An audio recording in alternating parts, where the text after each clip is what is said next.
Welcome, welcome, welcome. It is my favorite event of the year, my favorite webinar, my favorite talk to give. It is the State of the Union of FemTech, where FemHealth Insights provides you with an annual report about what's happened in our industry. Welcome. Again, thank you so much. Come on in. Please introduce yourself in the chat. We'd love to know what your role in women's health is. If you have any asks for the community, where you calling in from today, drop your LinkedIn. We will be having an active chat throughout the event. Drop your questions in there, any comments, feedback, etc. Feel free to promote yourself, and don't forget to, ask for what you need. If you're a job seeker, drop your URL and tell people what you're looking for. If you're a founder fundraising, drop your website, tell people what's up so we can all support each other. I'm Dr. Brittany Barreto, the CEO and founder of FemHealth Insights and the host of the FemTech Focus podcast. FemHealth Insights is a leading consulting and market research firm specializing in women's healthcare.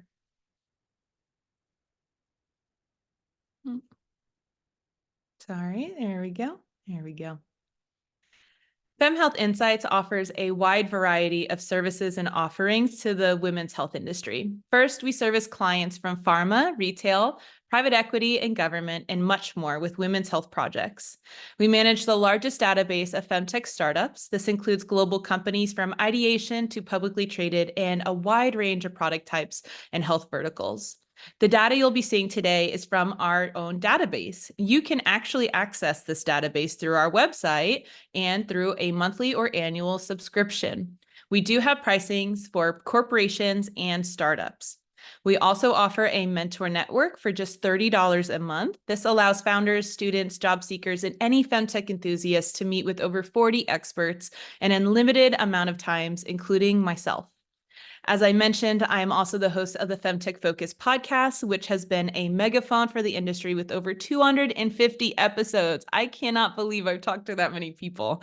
And listeners, we have listeners in over 120 countries, so this is very much a global voice. If you'd like to stay up to date with FemHealth news and events, I highly recommend subscribing to our weekly newsletter and joining our Slack community. Our Slack community is the largest and most active virtual community of FemTech founders, investors, researchers, and students. With channels like the Jobs Board, opportunities, and city-specific meetup groups, it's been a highly valuable resource to many in FemTech. You can access all of these resources and opportunities at femhealthinsights.com. FemHealth Insights leverages our robust and interdisciplinary data set, expert analysis of the FemHealth market, and knowledge of patient populations to help companies identify areas of differentiation, competitive advantage, and opportunities to improve care for women. If your business, whether you are a FemTech startup, a corporation, an investor, or even government entity, could benefit from a women's health expert on a project or as an ongoing expert, please reach out to me and set up a call so we can learn more about what you're working on. We'd love to help.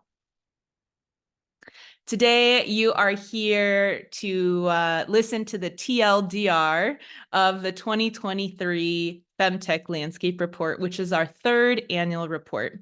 You may recall previous reports being the first ones to ever outline the FemTech industry and quantify the FemTech market as $1.2 trillion. All of these reports are available for free on the FemHealth Insights website under the Reports tab. I'm excited to announce today that we are also launching a new report type on a bi-weekly basis known as mini reports. These are health vertical and product-specific reports that provide deep insights into the number of companies innovating in that space, total funding, unique innovation trends, and exit data. This is an excellent opportunity for startups to have a full comprehensive landscape of their competitors and make compelling claims in their pitch decks. It's perfect also for investors to make the case to their LPs about their FemTech thesis and to learn about trends and discover new companies. It's also great for industry stakeholders who need to stay up to date with the market. You can access our first report published today by a FemHealth fellow on menopause. Again, just go to femhealthinsights.com/reports and access the menopause report there.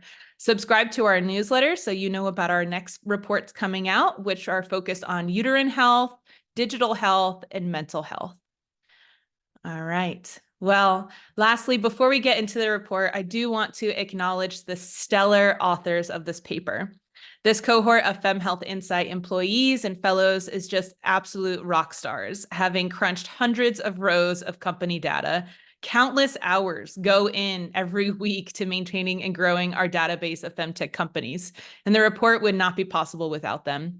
Many of these exceptional researchers are currently looking for employment in the women's health industry. So I'd be delighted to provide them with my highest recommendation, and I'll invite them to drop their LinkedIns in the chat if you are hiring. All righty, so let's get into the report.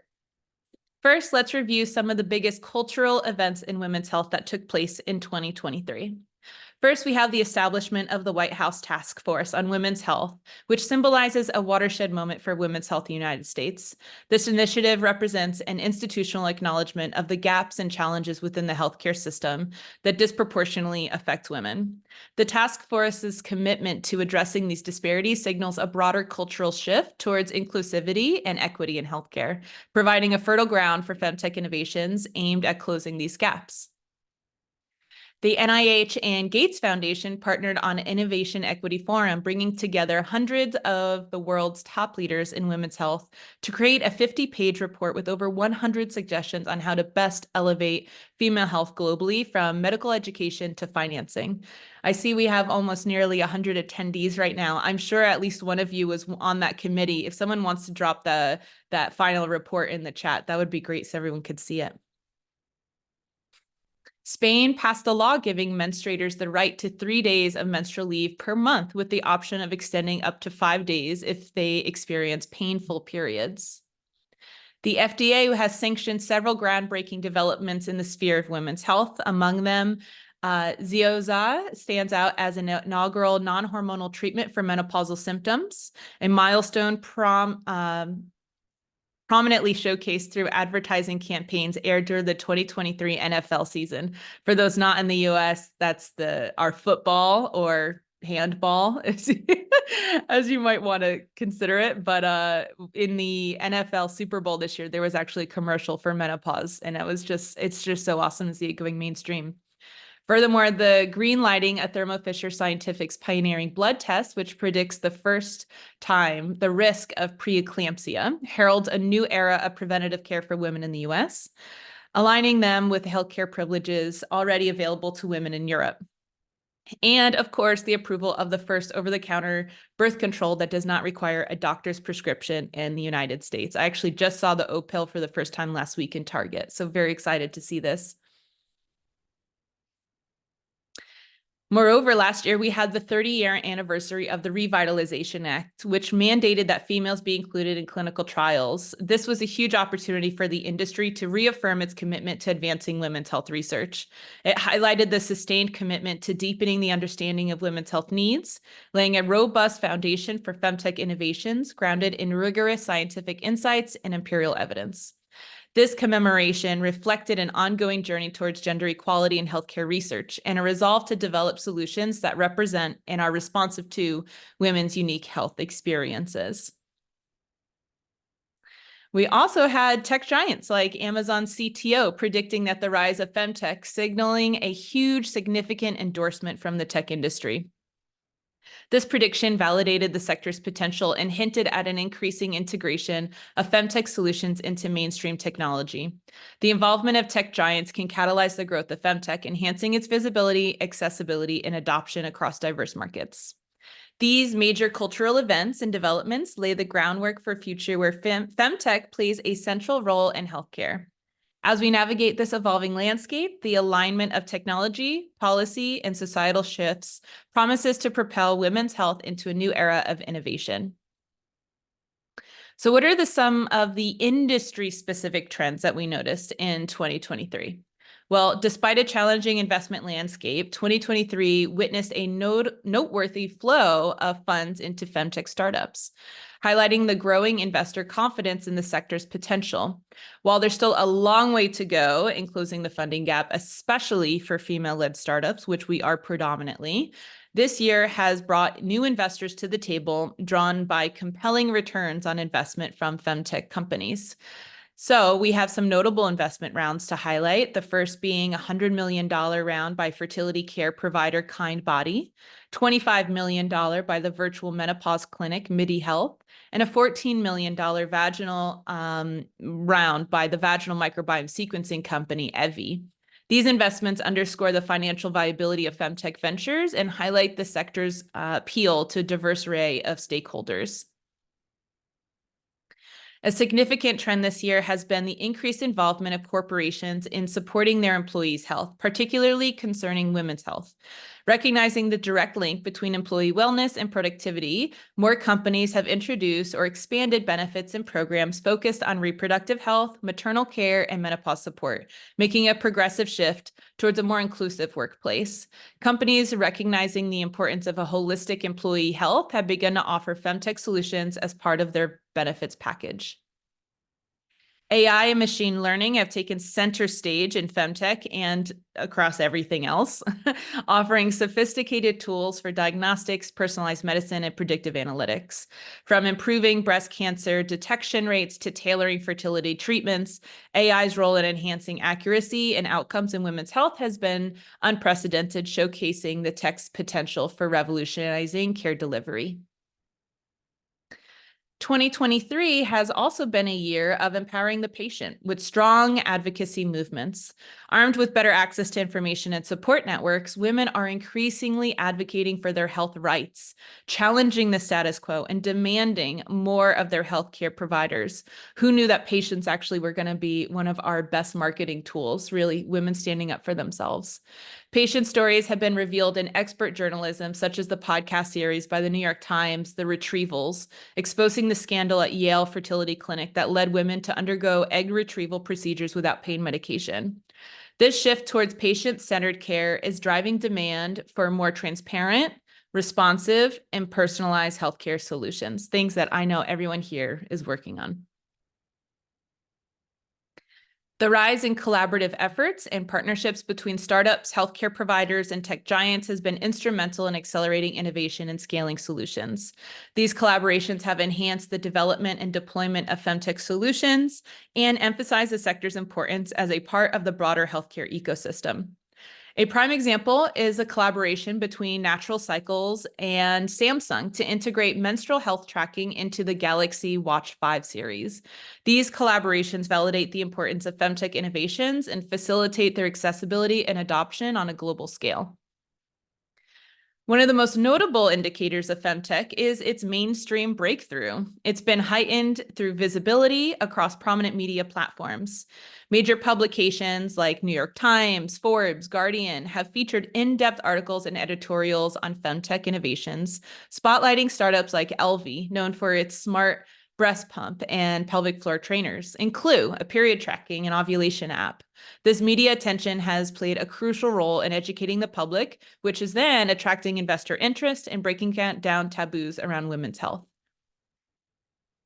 The retail presence of femtech products has significantly expanded, with products now available in mainstream stores and online marketplaces. For example, Awkward Essentials, a post-sex cleanup sponge, launched in 1,900 CVS stores across the US last year. Here We Flow, which is a sustainable menstrual product brand, debuted in Tesco supermarkets across the UK. This expansion is bringing femtech directly to consumers and highlighting a market shift towards a more sustainable and health-conscious products. Significantly, femtech has begun to influence the government policy and public health strategies, finally, signifying its growth in importance and recognition.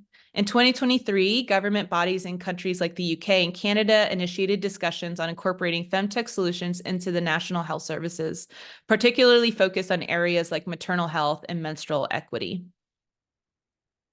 Now let's jump into some data. So as a scientist, this is always one of my favorite parts of our job, is to look at the data. So again, all these statistics are being pulled from FemHealth Insights' proprietary database of over 1,400 active femtech companies globally. You can access this database through our website or through a research project with our firm. Here we see women's health startups founded from 1990 to 2023.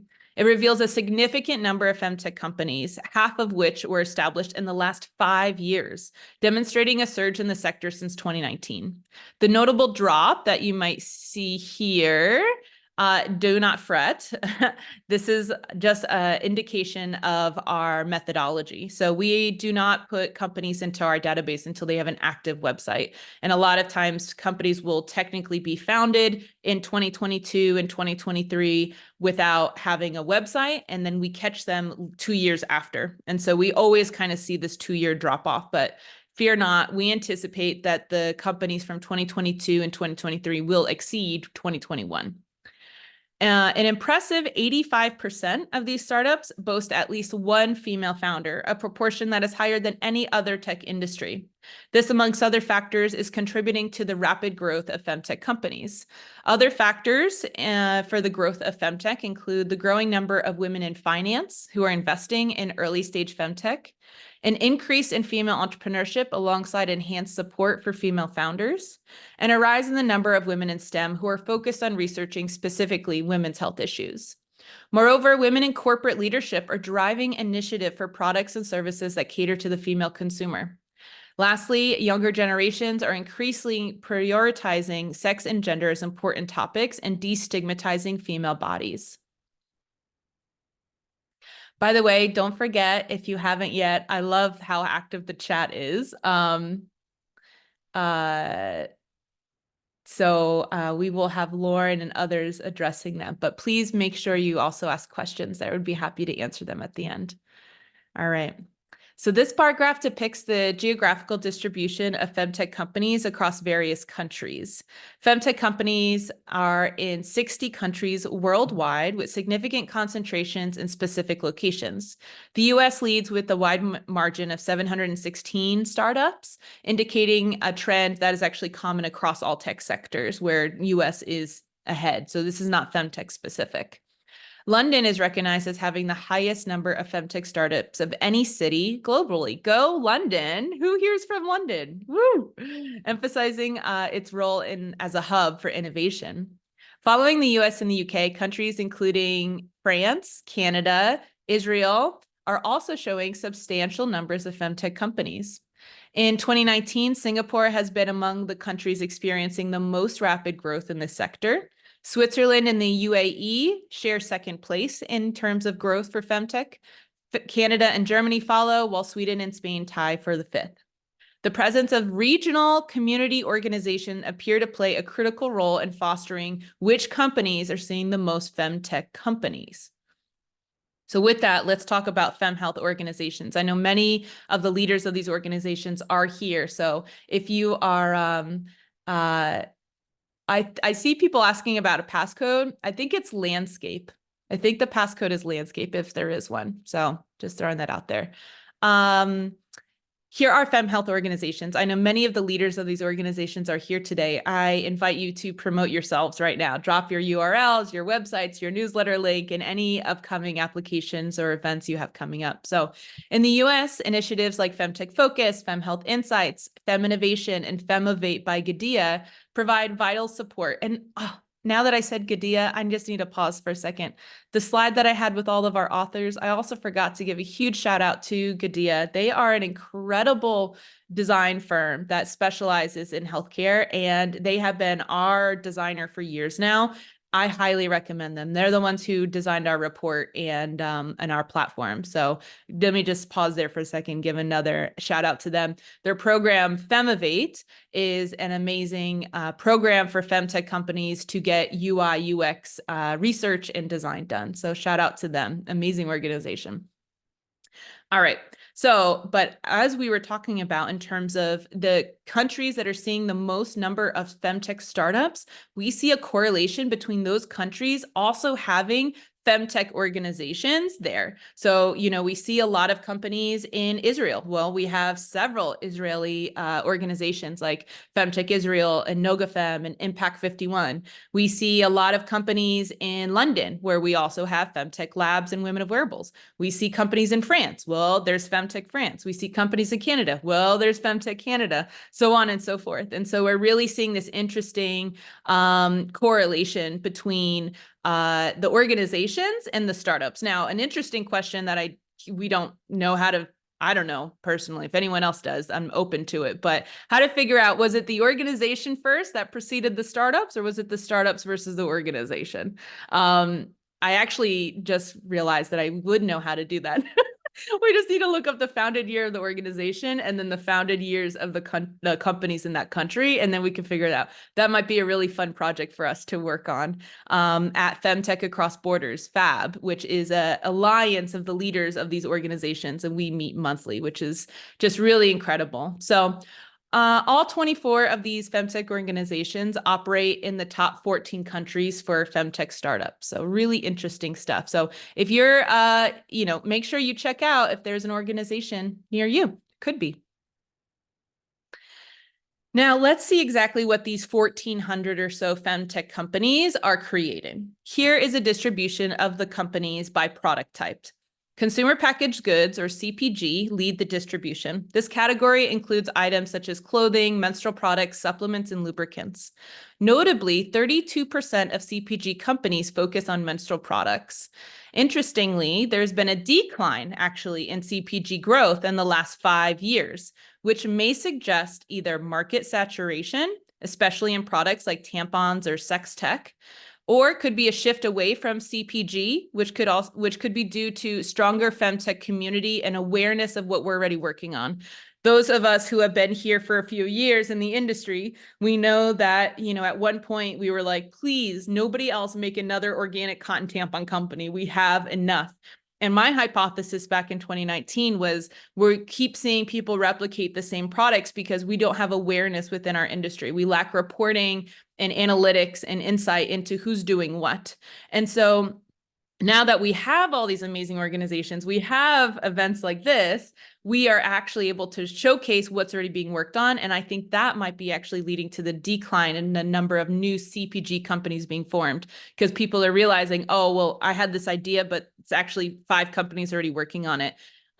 So another prediction is that founders, specifically because we have so many women founders, are now actually leaning harder into the medical devices and therapeutics and life sciences and biotech versus the historically predominant CPG product type for female founders. So these are all things that I think are probably influencing some of that decline. Also, we'll just talk about medical devices. They are moderately represented in advocacy, education, and research organizations, which include platforms for educating women. They are significant contributors to the FemTech industry. Therapeutics, which involve drug development, are one of the least represented among the categories. This shortage may stem from historical neglect in basic scientific research on women's health, or the use of contraception as a blanket solution for various gynecological issues. When we have, birth control as your go-to solution for so many conditions, sometimes that makes it hard to convince investors or pharmaceutical companies to get involved in creating other drugs. Some of the categories with the most notable growth since 2019 are care delivery, with 75% of these companies being founded in the last 5 years, and digital health, with 72% of their companies being founded in the last 5 years. Care delivery includes services like telehealth, nutrition coaching, brick and mortar, and mobile clinics, with companies like Kindbody, Origin, Betty's Co., and Health and Her Hue emerging as examples. Similarly, digital health, a broad category encompassing app-based solutions, community platforms within apps, and digital care delivery systems, they saw 72% of their companies established in the last 5 years. Companies like Clementine and Monet are reflecting this surge. This growth trend, which began just before the pandemic, underscores a fundamental shift in how women's healthcare is being assessed and delivered, emphasizing convenience and accessibility through digital and in-home care. I think those are 2 really important words here. Is the emphasizing of convenience and accessibility are huge drivers in our industry. Here we see FemTech companies distributed based on which health vertical they're addressing. At the forefront is OBGYN and female care firms, which provide care for the pelvic floor, uterine health, urinary health, management of conditions like endometriosis and PCOS, and services associated with the annual Well Woman's exam. Companies focusing on menstruation and contraception follow very closely. These include a broad array of products and services such as period products, period tracking, and contraception. And notable growth has been observed in 3 health verticals since 2019. That includes mental health, menopause, and chronic conditions. A staggering 78% of startups addressing female-specific mental health concerns outside of postpartum and PMS, which are categorized under different verticals, these have been founded in the last 5 years. So 78% of these mental health companies focused on women's mental health, founded in the last 5 years. These include companies like Luna Joy and Candlelit, which aim to cater to women's unique mental health needs. The menopause sector has also seen a surge, with 74% of such startups emerging since 2019. Can you imagine that? 74% of all menopause companies have been founded in the last 5 years. Companies like Electra Health and Phenology are part of this wave, offering innovative solutions to menopause symptoms and the prediction of its onset. Chronic conditions that are non-gynecological yet significantly impact women, such as osteoporosis or autoimmune diseases, have seen 66% increase in the startups formations in the last 5 years. Examples include Swing Therapeutics, which are supporting women with fibromyalgia, and My Moves Matter, which is supporting women with Parkinson's. Now let's talk about exits. I personally have always been very bullish on tracking FemTech exits. I remember in 2020 being told many times that, well, once FemTech has an exit, then it'll be respected. But at that time, I had already known about a dozen exits, of which at least 2 were unicorns. So this information obviously wasn't being gathered, quantified, and reported. The significance of gathering, quantifying, and reporting exit data is that it shows founders, investors, and industry leaders that FemTech is not just an industry that's the right thing to do, it's also a lucrative one to do. So as of March 1st of 2024, the FemTech industry has had 15 IPOs and 149 M&As. 10 exits have occurred so far this year in 2024, suggesting that this year is on track to surpass last year's 24 exits. The marked increase in exits reflects a growing maturity of our sector, where companies have reached a stage that is attractive for public offering or acquisition by larger entities. This trend is indicative of a robust and evolving marketplace, recognizing the value and potential of businesses focusing on women's health. The rate of exits in recent years also highlights rapid progression to exit for newer companies. 87% of digital health exits, and 83% of care delivery, and 78% of healthcare software exits have occurred in the last 5 years, suggesting a trend towards faster maturation and realization of value within these specific segments. The average time to exit for CPG companies founded in the last 10 years is 5.3 years, which is slightly quicker than the broader CPG average, which is 5 to 7 years. Founders, these are really important and good numbers to put in your pitch decks when convincing investors to put money in. Digital health startups have had an even faster average exit time of 4.3 years. So that's 4.3 years from the day it was founded to the day it was acquired. That's almost a year quicker than the general average 5 years for a digital health company to exit. Notably, menopause-focused companies had an average exit time of just 4 years. Yo, that's like a college degree, underlying a heightened interest in perhaps a faster track to acquisition in this area. Overall, we see a marked diversification of the types of companies being acquired in both product types and health verticals. The industry is growing in diverse products and services, so it's unsurprising that the exits are now also following suit. Something while analyzing this data that really jumped out to me was the types in the distribution of FemTech acquirers. So now we're talking about the companies that are buying our FemTech startups. MedTech and biotech companies are the predominant acquirers in the FemTech space, with major players like Hologic, Boston Scientific, Olympus, and Cooper Surgical making significant numbers of acquisition. The number in the blue circle is how many acquisitions that company has made. Their continued interest demonstrates the medical technology industry's consistent investment and acquisition of FemTech companies.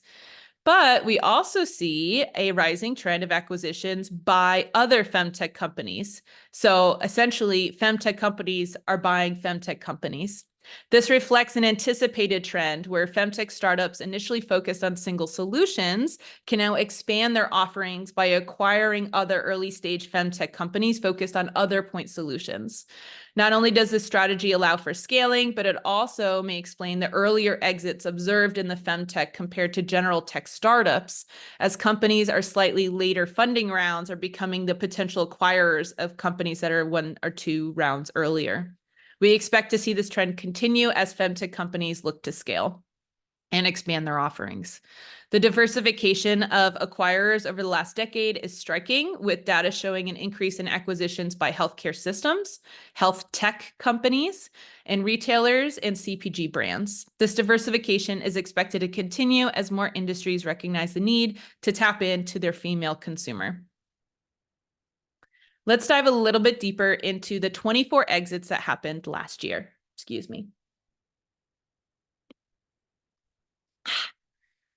So across health verticals, so again, these are the 24 exits that happened last year. Across health verticals, menstruation and contraception and OBGYN care saw the highest number of exits, reflecting a strong market presence and investor interest in these areas. Across product types, we saw CPG and digital health were the most exited categories, highlighting significant activity and consolidation within these segments. We also saw substantial exits, notably another unicorn, hello unicorns, by the exit of Myovant Sciences, which Sumitomo Biopharma acquired for $1.7 billion. Myovant is known for its product Myfebri, which is a medication designed to alleviate endometriosis pain for premenopausal women, making this the 5th unicorn exit in the space. So not only do we have exits, we have 5 unicorns, y'all, and not the exited unicorns. We currently have billion-dollar valuated women's health companies that just haven't exited yet. So stay tuned for those. After 3 years in business, Southwest Brands, that's the SW, a company specializing in menstrual care CPG solutions, was acquired by OTO for $7.67 million, which doesn't sound like a huge exit, but the company had only ever raised $2 million, which resulted in a 3.8 fold return. Again, that's only after 3 years in business. Bonafide Health, which offers supplements for menopause symptoms, was acquired by PharmVitae for $425 million after 12 years in operation, so a little bit longer than the other numbers I've kind of been giving out. But listen to this, they had only ever raised $25 million, and so that resulted in a 17-fold return. For those who don't know what is a good or bad return, 10-fold is the kind of the typical go-to hopeful investment. So 17-fold is excellent. Put that in your decks. Cooper Companies also further expanded its women's health portfolio by acquiring Cook Medical's OB-GYN product line for $300 million. So a lot of money moving in femtech. It's a good investment. The year also saw femtech companies actively acquiring other femtech companies, like I said, indicative of a trend of consolidation and expansion within the industry. We saw acquisitions of All Bodies by Flex, Isle was acquired by Some Days, Ann Sisters was acquired by Mooncup, Natal was acquired by Maven, Simple Health was acquired by 28 Health, and Sesh was acquired by Caraway. This is all last year, signaling a strategic moves to broaden product offerings and market reach. If you are feverishly trying to write this down, don't forget, all of this is the TLDR of the landscape report. So just go to femhealthinsights.com/reports, download the report. All of this is listed in there. And then notably, Indonesia and Ireland recorded their first femtech exits in 2023. Diary Bunda and Innovo, respectively, showcasing their global expansion of the femtech sector. All recorded exits for 2023 were through mergers and acquisitions, with no companies going public through IPO. This consolidation trend may suggest a preference for strategic partnerships and immediate growth opportunities over the uncertainties and complexities of public listings, although not many sectors had many IPOs last year, so it's not femtech specific. All righty. So now to investment. The femtech sector has experienced notable growth in terms of investment infrastructure, with the influx of new funds dedicated to nurturing early-stage startups in the space. I just want to quickly also mention that, anyone who's actually heard my story of how I got into femtech, I'm a scientist by training. I had a startup, and then I worked in venture capital. And while there is when I started to come across women's health companies, and I learned about femtech. And I said, oh my gosh, I want to get a job at a women's health venture fund. That's my next move. That's my next job. And in 2019, the only fund was Portfolio.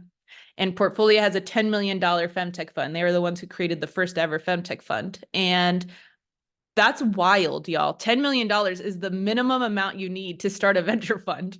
And so it meant it was like the smallest fund ever, and there was only one. And I couldn't believe it. How can women's health only have one fund? So this is very threaded into my experience of femtech, having, become passionate about it back when there was only one. So I'm really excited to introduce all these other funds that are working in the space.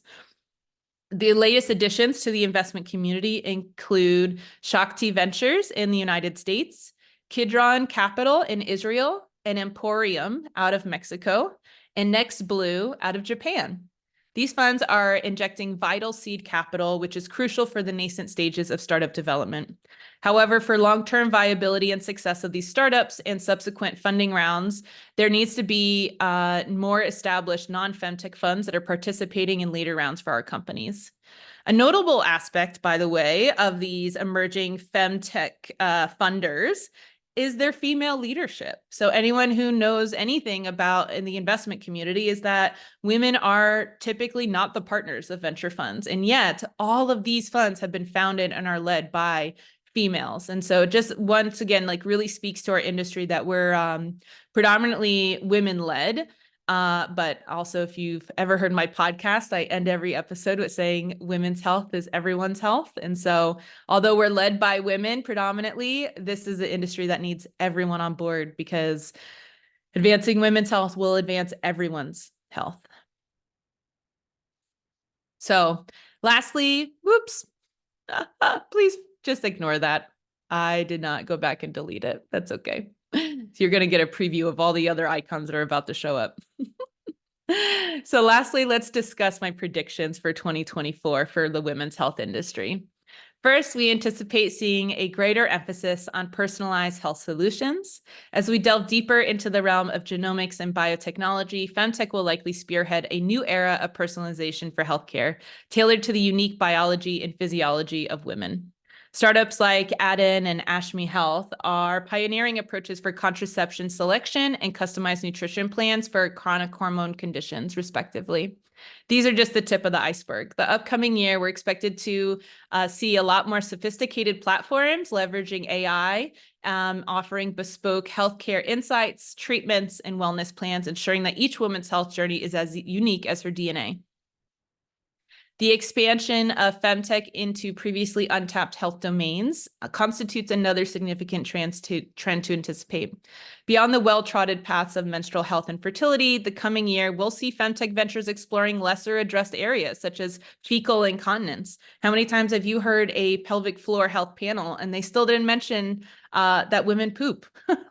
We need to talk about fecal incontinence, which is affecting a vast majority of women who are also experiencing urinary incontinence, which we so apparently as an industry are more comfortable talking about. Also, other industries like vulvodynia need addressing. Companies like Eclipse System and Hale are pioneering the shift, offering tailored support and interventions. This diversification underscores a holistic approach to women's health. A transformative prediction is the integration of femtech into the global health strategy, marking a significant shift in how public health policies and programs are being created and implemented. With international bodies like the WHO and the UN increasingly recognizing the critical role of tech in achieving health equity, the next year could see femtech solutions being adopted as part of the national and global health initiatives. This would amplify the impact of femtech and solidify its role in shaping future health landscapes, particularly in low and middle income countries where access to healthcare remains a major challenge. The trajectory of FemTech is also predicted to see a marked increase in mainstream adoption and consumer demand. As awareness grows and stigma resides, more women are seeking out FemTech solutions for their health needs, driving demand across demographics. Retail giants and e-commerce platforms are responding by stocking FemTech products, from smart breast pumps to wearable fertility trackers, making them as commonplace as traditional health goods. This normalization of FemTech in everyday life not only enhances accessibility, but also encourages ongoing innovation to meet the growing market demand. Also, we see a trend in increased public sector funding for women's health research. We see this especially with the US, as they just launched their dedicated $100 million towards women's health R&D. It's clear that governments and foundations are recognizing the critical need to focus their investments in this area. I did want to quickly also mention that $100 million is a great start, but can I hear it from the audience that it is not enough? It better just be the start. I'm happy and I applaud them and I'm grateful. And yet I know of AI companies that have one round of funding that's $100 million. And so let's go get some more money into this. So glad it's starting, but it is certainly not nearly enough at all. So with that being said, the influx of public sector funding is not only underscoring the growth acknowledgements to the disparities that women face in the system, but it's also prioritizing accelerating our development. Such financial backing is poised to catalyze groundbreaking research, paving the way for advancements. In essence, the future of FemTech in 2024 is bright, with the promise of innovation, expansion, and impact. As the sector continues to break new ground, it stands as a testament to the power of tech to transform lives and foster healthier, more inclusive world. And with that, everybody, those are the main takeaways of our 2023 FemTech Landscape Report, our third one, not our last. We love writing them. Please go ahead and download your copy, and go ahead and get your copy of the Menopause Report, which is now available at femhealthinsights.com/reports.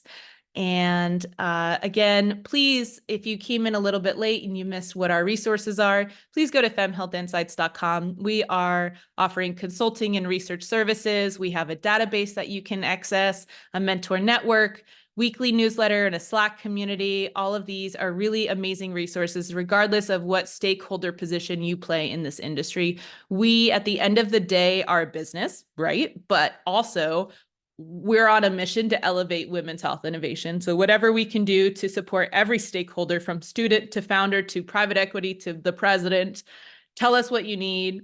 We're going to create it and build it and launch it for you. And last but not least, before I turn to questions, I want to make an announcement. I'm publishing a book. So I wrote a book, y'all. It's called The Voice of FemTech, and it's based on the FemTech Focus podcast. It's featuring over 100 innovators. The foreword is written by our dear Ida Tin, the mother of FemTech, who coined the term back in 2016. Pre-sales launch May 1st. It's going to be fully public and ready to buy in July. But if you'd like to make sure that you are on the list of getting notified about when the book's available, go to drbrittanybarreto.com /voice of FemTech, or just click that tab and enter your email so I can let you know when the book is out. And I would really appreciate you all, getting a copy, because it's about our first, again, the reason I do anything I do is because I wanted this when I entered FemTech. I wanted there to be a podcast and there wasn't one, so we started it. I wanted there to be a database and there wasn't one, so we made one. I wanted there to be a book I could read. There wasn't one, so I wrote one. And so this is going to be kind of a reference book for anyone who's interested in women's health. So thank you all so much for listening to our presentation. I would love now to turn over to the questions. And I'll stop sharing my screen so I can see better. Lauren, do you have advice on how I should do this? I see 6 questions in Q&A. Should I do those first? I think maybe there's questions in the chat as well, though. Yes, I had everybody, I directed everyone to the Q&A, so that should be where all the questions are. Dream team here, y'all. I got the dream team. All right, so let's go through these questions. And feel free, if you have more, for the next 15 minutes, I'll be here. Just answer anything. All right. First one, how have you identified FemTech companies to build the database? Do they need to have raised any capital to be included? Good question. We, first of all, qualify the company as FemTech. So we have our own internal definition of what FemTech is. Those are solutions to conditions that solely, disproportionately, or differently affect female, women, and girls.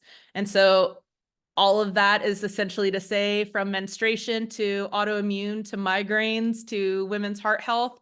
But it does have to be specifically focused on it. So if it's just a heart health in general, we won't include it. But if it's, a bra for women to get better EKGs over their breasts, that's specifically women's heart health. So we include that. And we will include it once they have a website. That's kind of the main milestone that we need in order to drop it into our database. The database started back in 2019, again, right? When I was like, I want a job in FemTech. I also thought, well, maybe I'll get a job at a women's health company. And I couldn't find a list of companies on PitchBook or Crunchbase or anywhere for that matter. I couldn't find anyone. And so what I did was I just started a Google Sheet. And every time I met someone, I'd add it to the sheet. And then I had a list of about 100 companies and found it hard to go through them. So I started to tag each company with a health vertical and product type. So then I, if I wanted to see how many digital health apps were in menopause, I could filter the companies by it. Now, all of a sudden, that's a database, right? And so for 5 years now, we have, and dedicated by many FemHealth fellows over the years, have continued to support the growth of this. And, we do that through, we have our community, we have our newsletter, we literally just do this every day, all day. So that's how we are able to have, I would say, at least 95% saturation of the market is within our database. Another question here we have, recognizing the decline in CPG, but assuming this may be driven by the slowdown in new menstrual care businesses, given that this is a large driver of the overall CPG product type, 100%. Can you please discuss what areas within CPG you think there is white space today, if any? Ooh, I love this. You're absolutely right that I would 33% of CPG companies are menstrual health companies. And so if we're seeing a decrease in menstrual health companies being founded, or, new products for menstrual health, then that would therefore decrease CPG in general. Another really large sector of CPG is supplements for menopause that we've noticed. But where do I see white space in CPG?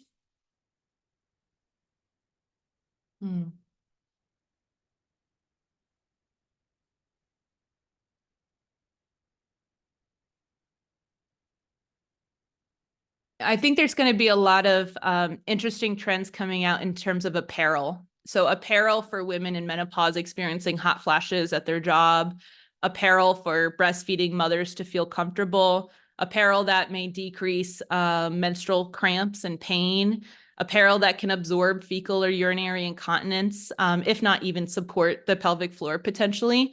I think that textile innovation has a lot of potential for us. So that's going to be my answer for that.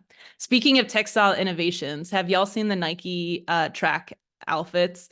Yeah, I hope that they get some more femtech experts. Nike, if you're listening, please hire me to tell you that women don't want their labia to show while they're racing in the Olympics. But, I'll charge them for that advice. Good question. All right, next question is, can you expand more on why exits are a positive outcome? Absolutely. That's a great question. So, exits are a really, really important signal for an industry's potential. So investors are not donors. They are investors. They are giving us money, even if they are impact investors, i.e. they're going to consider the impact of what they're investing in. So they're going to reconsider investments into oil and gas or guns or drugs, right? They're going to reconsider that and say, if I'm going to put money into something and try to make money off of something, let me at least put my money into something positive. So that's what an impact investor is. They consider it. But impact investor still does not mean that they are a foundation donating money. They want their money back,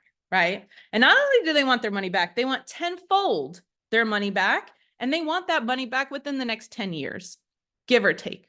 kind of the boundaries there. And so when you go out to the market, let's say we didn't have this database of exits and that no one knew about any exits that have ever happened in women's health, you could go to an investor and say, hey, I have this idea. I need $1 million. They're going to ask themselves, well, is there a history here of other investors putting money into the sector and getting 10x their money back within 10 years? And if nobody has ever recorded that before, that data doesn't exist. And then you have this long list of other reasons why an investor might say no to FemTech. And unfortunately for us, it is a long list.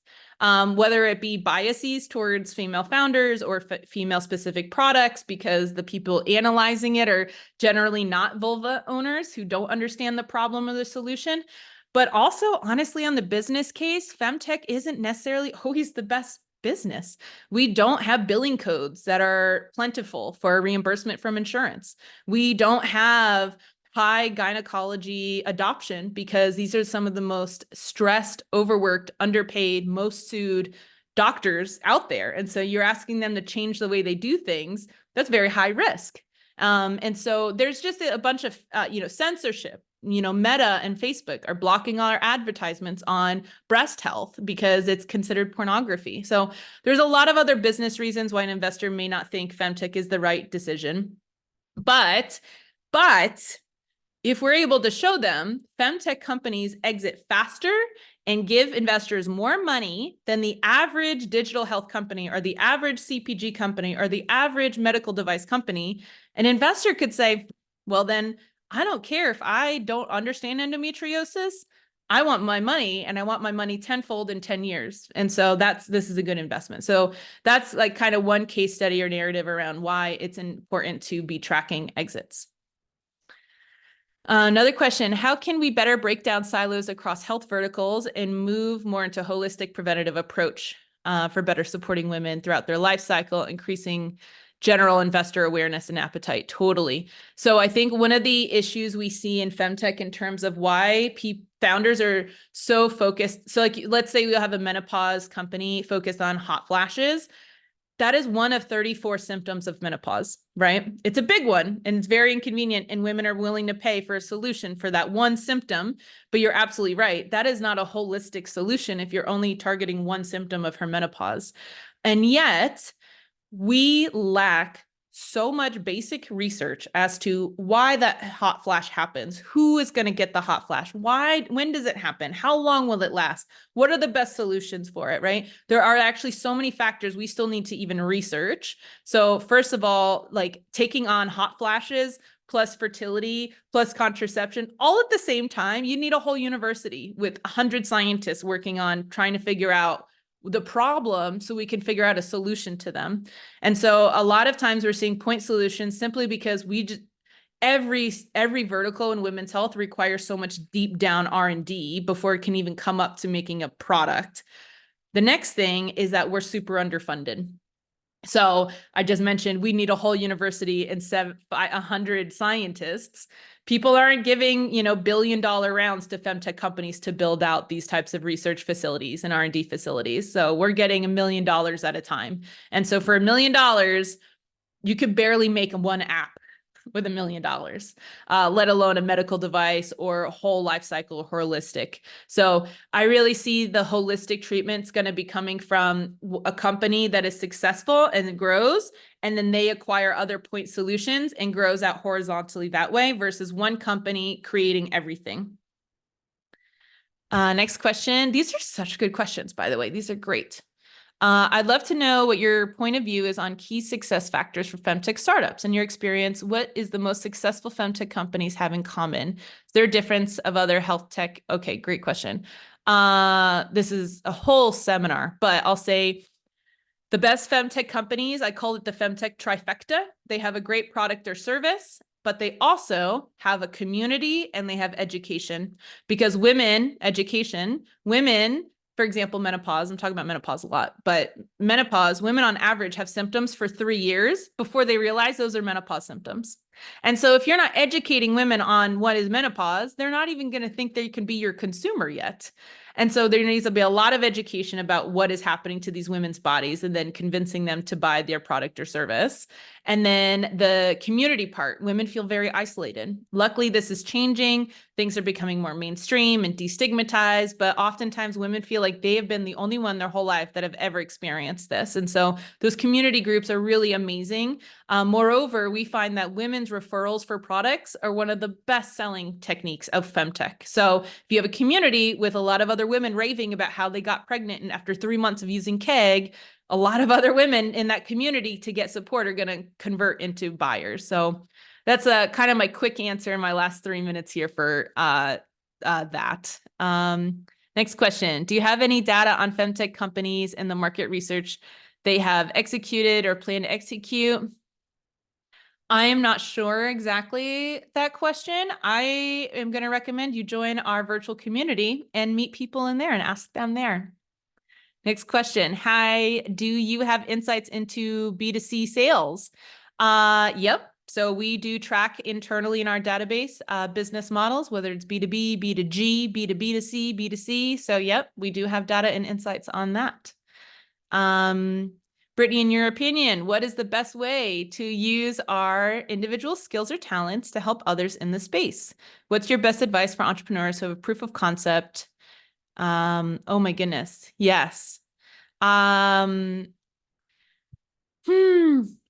think the best, my first answer was going to be the best use of your talents is to support femtech startups. But I also know that we are mentored so much. We get a lot of mentoring. Femtech is a very altruistic and giving industry. So there is not a lack of mentors, right? Moreover, we have that female founder effect where everyone wants to like help a female founder by giving her an opinion versus giving her money. So I'm going to change my answer and say the best use of your talents is to go into your business and your company that you work at or your family unit or your relatives or your friends and talk about femtech. I want you to bring up your period at dinner. I want you to talk about your hot flash at the boardroom. I want you to educate other people that you know have money casually, telling them about how much money is being made in femtech.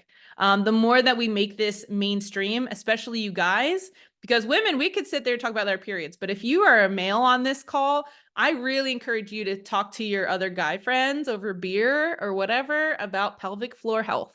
Really making this mainstream, I think will have a much bigger effect than giving us more mentoring hours. All right.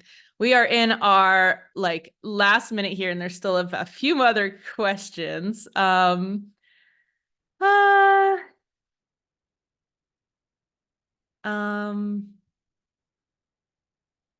much appetite are you seeing for non-hormonal contraceptions? So much appetite. There's a lot of appetite for non-hormonal contraceptions. There are a lot of women who can't take hormones. And now there's also a lot of women who are questioning whether they want to be on hormones their whole life. I know I personally have been on hormonal birth control for, 16, 17 years because I have ovarian cysts. And I would love there to be a drug that could prevent my ovulation from creating a cyst that I then need to get surgery to have removed. And yet still allow me to ovulate. I would like to experience a regular female reproductive cycle for once. I started at 13. So there are so many conditions we treat with birth control as the Band-Aid solution. And I think that it actually really hinders our ability to create or be motivated to create other therapeutics for additional conditions. So yeah, definitely huge appetite for that. Alrighty, folks, we're at the top of the hour. I adore you all. You are changing the world, literally. And I am grateful to just be somebody who can create a voice or a platform to elevate you because that's all I do is I talk about what you all are doing. If y'all weren't as amazing as you were, these talks wouldn't be that great. So thank you so much for providing the content. Let me know what I can do for you, your business, your interests. Join our virtual community, read the reports, listen to the podcast, and keep innovating because the world needs it. The world needs it. Thank you all. Take care of yourselves. And have a good rest of your day. Bye.